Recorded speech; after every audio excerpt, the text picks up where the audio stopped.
시간에 주어진 말씀은 나사로의 죽음과 되살아남 그 마지막 이야기입니다.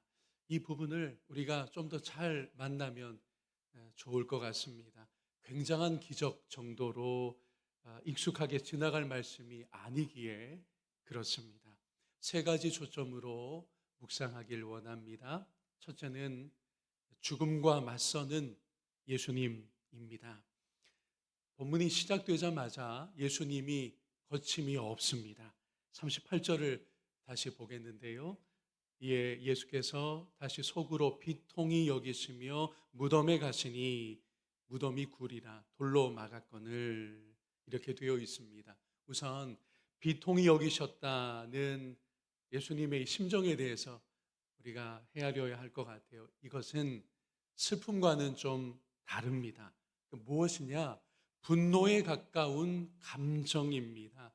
예수님이 가지셨던 비통하면 매우 분노하신 상태고 비장한 각오 같은 것이 서려 있을 정도였습니다. 그러면 누구에게 비장하고 분노하시고 있었을까요?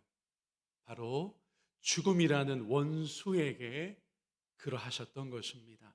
가깝게 지냈던 나사로를 끝낸 것이 죽음입니다. 그의 누이들을 슬픔으로 몰아넣은 것, 죽음입니다. 조문객들이 지금 느끼는 그 상실과 허탈감, 죽음 때문입니다. 복음주의 신학자 중에 D.A. 칼슨이라는 분이 있어요. 그분이 여러 번 언급했습니다. 이 장면에서 예수님의 감정은 죽음이라는 원수에 대한 분노입니다. 라고요.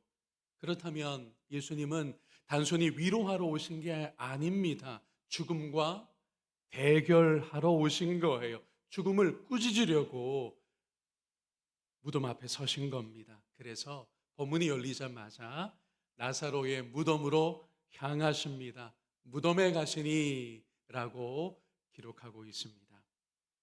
이제 두 번째로 살펴보려는 것은 죽음의 아직 남은 힘이라는 것입니다. 여러분, 자기계발서를 어쩌다 들춰보면 가끔 이런 조언을 만납니다. 세부 사항에 대해서, 굳이 영어로 말하면 디테일에 대해서 아주 신중해야 한다. 그걸 가벼이 넘기면 안 된다. 차이는 디테일에 있다. 이런 이야기들이 있습니다. 세부 사항을 가볍게 여기지 말라. 작은 것들을 놓치지 말아야 된다. 거기에 오히려 중요한 게 있을 수 있다. 이런 조언들입니다. 오늘 본문에서 우리는 두 가지 세부 사항을 놓치지 않으려고 합니다. 그 하나는 나사로의 무덤을 돌로 막아 놓았다는 것입니다. 38절을 좀 다른 강조점으로 보면 이렇습니다. 이 예수께서 다시 속으로 비통히 여기시며 무덤에 가시니 무덤이 굴이라 돌로 막았거늘. 당시 유대인들의 장묘 문화입니다. 동굴 같은 무덤의 입구를 큰 돌로 막아두는 방식이었습니다. 그런데 38절은 이것을 단순히 정보로 주고 있는 것이 아닙니다. 죽음의 힘을 말하려는 것입니다. 여러분, 큰 돌이 나사로가 시신으로 들어있는 그 죽음의 공간을 완전히 차단하고 있다는 걸 38절 끝에 돌로 막았다라는 이 짧은 표현이 우리에게 분명히 알려주고 있는 거예요. 죽음의 힘입니다. 죽으면 끝이라는 거예요. 죽음이 완전히 차단하고 있다라는 걸 나타내고 있습니다. 또 하나의 세부 사항은 나사로가 죽은 지 며칠 되었다고요? 여러분, 사흘이 아니에요. 나흘 되었다고 하는 또 하나의 세부 사항이 우리의 주목을 받아야 합니다. 39절인데요. 예수께서 이르시되 돌을 옮겨 놓으라 하시니 그 죽은 자의 누이 마르다가 이르되 주여, 죽은 지가 나흘이 되었음에 벌써 냄새가 나나이다. 앞서 17절에도 이 사실이 언급되고 있습니다. 나사로가 죽은 지 나흘 되었다라고요. 그러니 오늘 이 나사로의 죽음과 되살아남의 이야기의 좀 앞부분에서도 17절에서도 그리고 이 이야기가 마무리되는 오늘 본문에서도 굳이 나흘 되었다는 걸, 지금 시점은 죽은 지 나흘입니다라는 걸 밝히고 있다는 거예요. 그냥 지나갈 정보가 아닙니다. 의미 있게 이 사항을 알려주고 있는 것입니다. 여러분, 유대 랍비들의 사상 중에 이런 게 있어요. 사람이 죽으면 그 영혼이 사흘 동안 시신 주변에 머물러 있다는 겁니다. 이게 후대 유대 랍비들의 사상이었어요. 그러다가 며칠째부터는 그 영혼이 떠나느냐, 그게 여러분 나흘째입니다. 그러니까 나흘이라는 숫자의 의미는 완전한 죽음을 상징하는 거예요.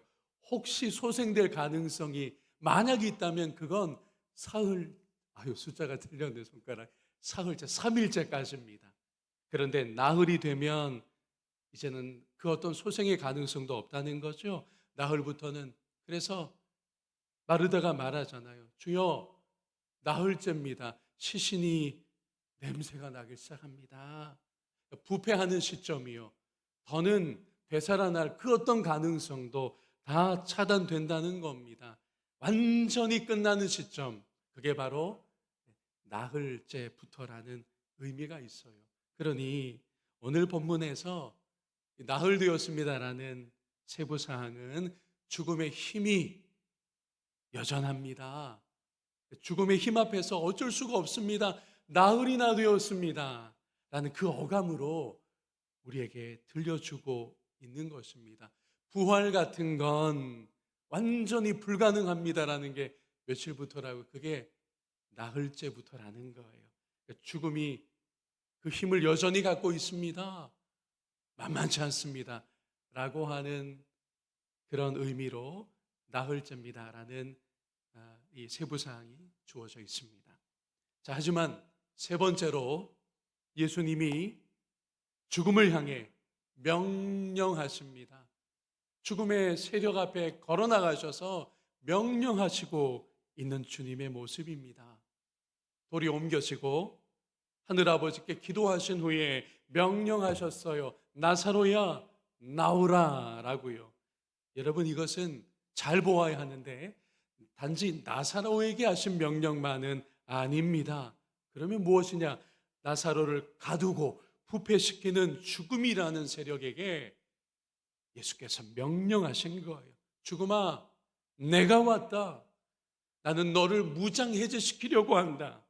나사로를 멸망시키는 너의 권세를 지금 내가 빼앗는다 라고 하는 예수님의 능력자 되심, 예수님의 부활이요 생명 되심이 전제되어 있는 거예요.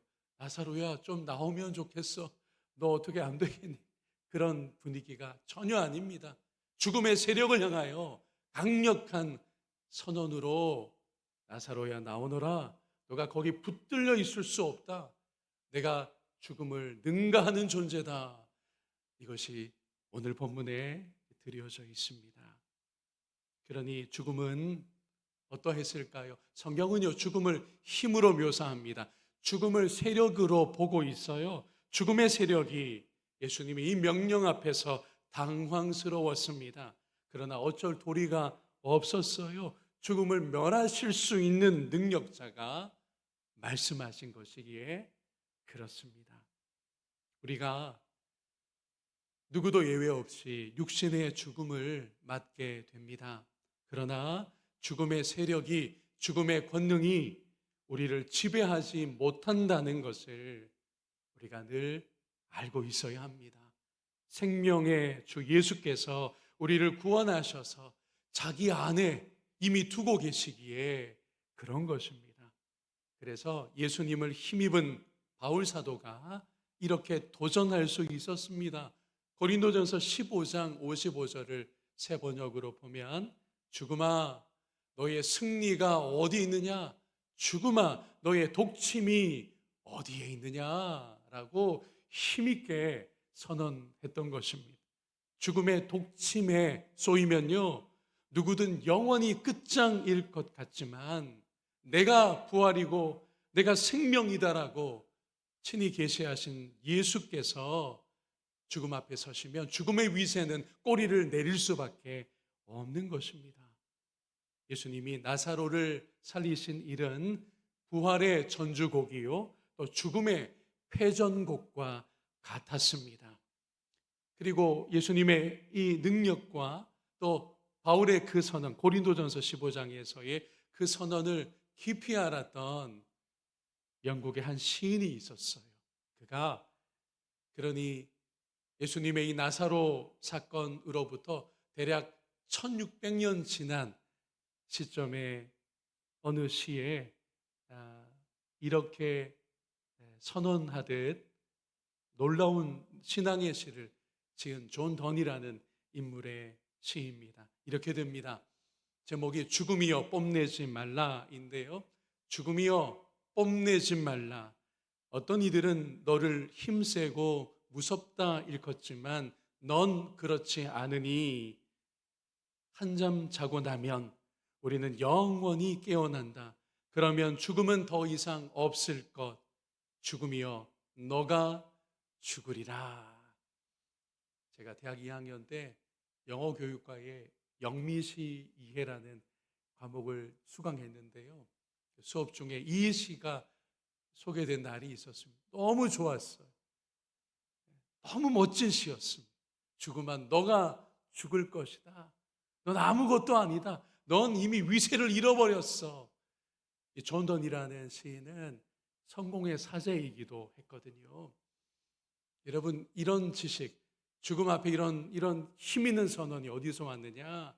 그렇습니다. 예수님께서 이미 나사로의 무덤 앞에서 죽음을 꾸짖으신 것이고, 바울 사도가 죽음아 너의 힘이 어디 있느냐? 죽음아 너의 독침이 어디 있느냐? 너가 모든 사람을 예외 없이 너의 그 대단한 독침으로 쏘아 넘어뜨리고 영멸하게 만드는 것 같지만 그리스도 예수께서 이 땅에 오셔서 부활의 첫 열매가 된 이후로, 그리고 그 전에 나사로를 살려내신 그 일로 인해 죽음 너는 아무것도 아니야. 이 지식이 존 던이라는 시인에게 있었던 것입니다. 이제 남은 것은 우리의 묵상이 한 걸음 더 나아가는 것인데요. 여러분, 우리 예수님이 나사로를 살리셨지만 예수님 자신은 어떻게 되셨습니까?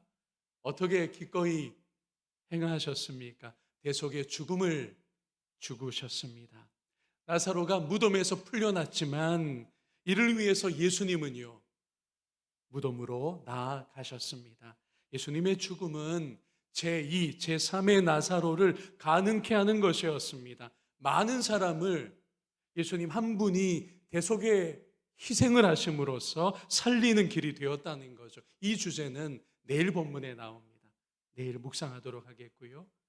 오늘의 마무리는 죽음을 이기신 예수님이십니다.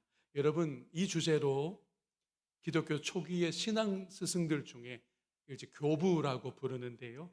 이렇게도 본문을 설명했습니다. 혹시 들어보셨던 적이 있는지 모르겠지만, 만약 예수님이 오늘 상황에서요, 오늘 장면에서요, 나사로를 빠뜨리고 그냥 나오라고만 하셨다면 어떻게 되었을까요? 모든 무덤이 열렸을 거라고 초기 교부들이 오늘 본문에 코멘트를 달았어요. 그게 무슨 이야기입니까?